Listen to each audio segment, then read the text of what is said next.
added things are a little bit tougher. Things like this. We're on page 7 of your notes. Down here, use the fact that log base a of 6 is this and log base a of 3 is this to find the following. Now, what's really tricky here is they don't tell you what a is. And you could find a rounded value, but you're not going to quite get the right answer. So we're going to use these pieces of information in order to find the one that they gave you. Well, they give you what happens when you log 6. They give you what happens when you log 3. And now they're going to ask you how to find 2. And we don't know that. But what we do have is we have our properties. And if we want to quickly recap our properties, I'm going to write them right above. It basically says something like this. If you're going to add up 2 logs, log base a of 2 of x plus log base a of y, you could do that, but you don't add them, you actually multiply them. So that would be log base a of xy. Okay, so you can add 2 logs together, but you need to multiply. Next idea was this. You can subtract logs, log base a of x minus log base a of y, but you don't subtract them, you divide them. Log base a of x divided by y. And then the last property that we're going to use is this one that said if you have the log base a of something that has an exponent, you can write it in front as multiplication. Log base a of x. These are the 3 properties really that we're going to hammer on over and over and over again. So addition becomes multiplication, subtraction becomes division, and a power, you can put it down and you can put the exponent down as multiplication.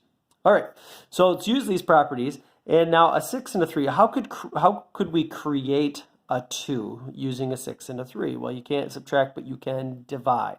So we're going to use this idea, and I'm going to take this 2 and I'm going to rewrite it as 6 divided by 3, or more particularly, we're going to take the log base a and we're going to go 6 divided by 3. Now, the reason I chose those is because I know about the 6. They gave me some information there, and I know what happens when I log 3. So I do understand that 8 divided by 4 is also 2. But I chose the 6 and the 3 because they gave us those pieces of information. So you got 6 divided by 3. And from here, we can go to our property. Our property says, okay, we're going to know these forwards and backwards. If you're going to have 2 things divided, you can split them, but you have to use subtraction. Or if you're going to subtract logs, you bring them together using division. You have to know it forwards and backwards. So what we're going to do is we're going to take these 2 logs and split them. So I'm going to have log base a of 6 subtract log base a of 3. And those are actually 2 numbers that we know. Log base a of 6 is right here. Log base a of 3 is right there. So we can just go to the trusted calculator now and go 0.6986, and we'll subtract 0.4283, and you have your answer of 0.2703. All right, pause it and try the other 2. All right, right here, the way that you make a 9, a couple different ways. We're going to have log base a. To make a 9, I'm going to call it 3 times 3 makes 9. And remember, if you want to use your properties, you can split them, but you have to use addition. So you have log base a of 3 adding log base a of 3. Well, that's a number that we have twice, so we're going to take 0.4283 plus 0.4283, and so you have your answer of 0.8566 for an answer. Maybe you thought to yourself, well, isn't that also 3 squared? Yeah, well, let's try it. Log base a of 3 squared. Well, according to our property, we can take the 2 and bring it down in front. And then you'd have 2 times log base a of 3, which is 0.4283. And if you notice, 2 times that is the exact same as adding it up twice. Last one's tricky. We got log base a. How can you make an 18? Well, you can multiply, we can go 6 times 3.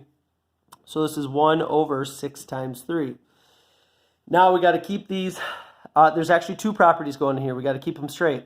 I have division, which can be separated as subtraction, and I have multiplication, which can be separated as addition. So we're actually going to write it like this. We're going to have log base a of 1, that's the top, and we're going to go minus, because there's division, I'm going to use minus, and now these 2 go together. So I'm going to go log base a of 6. And now remember, when there's multiplication, you can split them, but you have to use addition. So plus log base A of 3.